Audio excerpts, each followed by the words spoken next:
lecturer in speech and hearing sciences here in the Department of Speech and Hearing Sciences at UCC. And I lecture acoustics and audiology to first-year students. Well, I'm involved in teaching master's students in audiology. I come from South Africa, from a little town not a little town, I suppose it's a big town in the Free State province in South Africa. And that town is a gold mining town. And I grew up there and went to university in Joburg. I did a Bachelor of Sciences in Speech and Language Therapy, and then later on a master's degree in audiology. And then after that I came to Ireland and worked as a pediatric audiologist for the health services here. And after that became involved in setting up the speech and language therapy course here at UCC. And then later on we've developed a Masters of Audiology as well. Sometimes when I go home on the weekends or in the evenings, I find that if I'm bored or I want something to do with myself to keep myself occupied, I would start doing some art in some ways. I don't do it every day or even every week, but I often would sit down at my computer, in fact, and I use an input pad and an electronic pen to do art. Sometimes I take photographs and I would change the photographs in some way.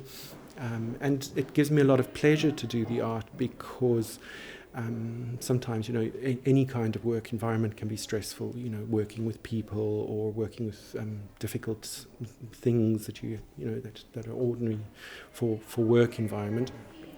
And then when you go home, sometimes you need something to take your mind off it. And I find that when I do art, that I find that that I'm able to completely switch off something in my own head, which is really good. I suppose it's the part of the brain that is the analyzing part, the part that sequences, the part that makes formulas, the part that ticks boxes.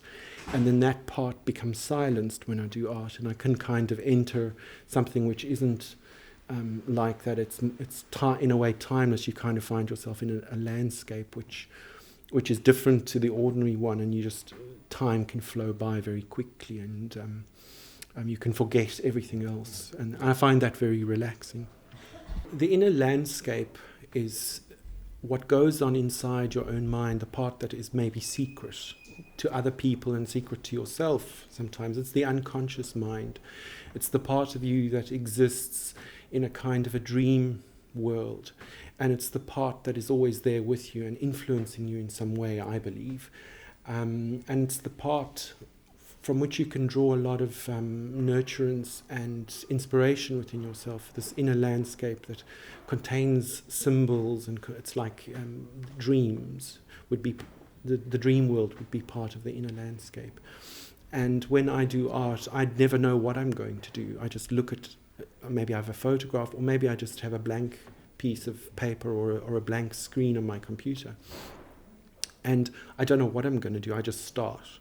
I don't often have something in mind. I just let it flow out, and then something happens to the image. And sometimes it's as though the image is painting itself or drawing itself, and that I'm just a participant, an observer of something that's kind of flowing out of the inner landscape into the outer world.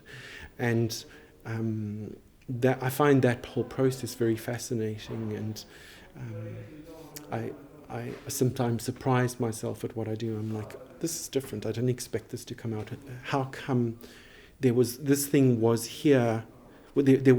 How come something wasn't here before and now it is on the screen? This thing didn't exist before, only in some kind of symbolic, irreal way, and then it comes out onto the paper and it's there and it's real. So it's traveled from one world into another. It's traveled from the inner landscape into the outer landscape, and I find that very interesting. I like color. I've always liked to draw very bright colors and to paint very bright things.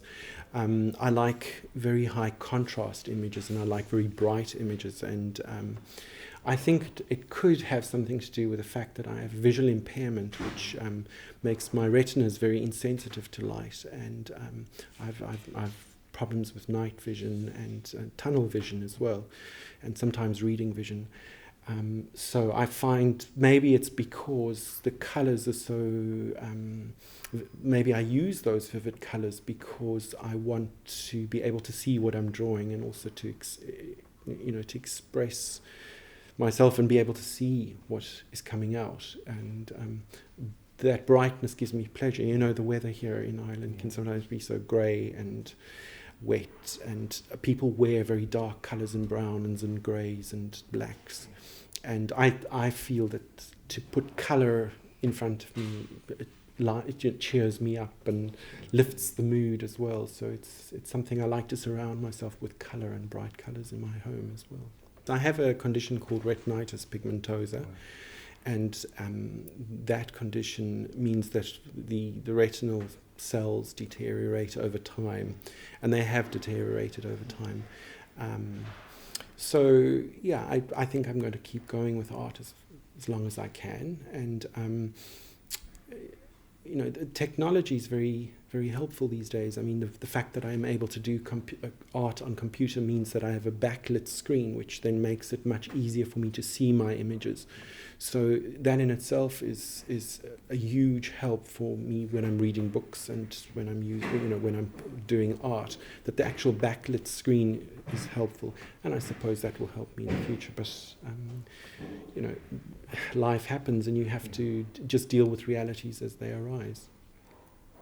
My father came home for lunch one day, and I was outside, and I had a pet duck, and he said he was going to take a photograph of me, and he took a photograph of me holding the duck under my arm.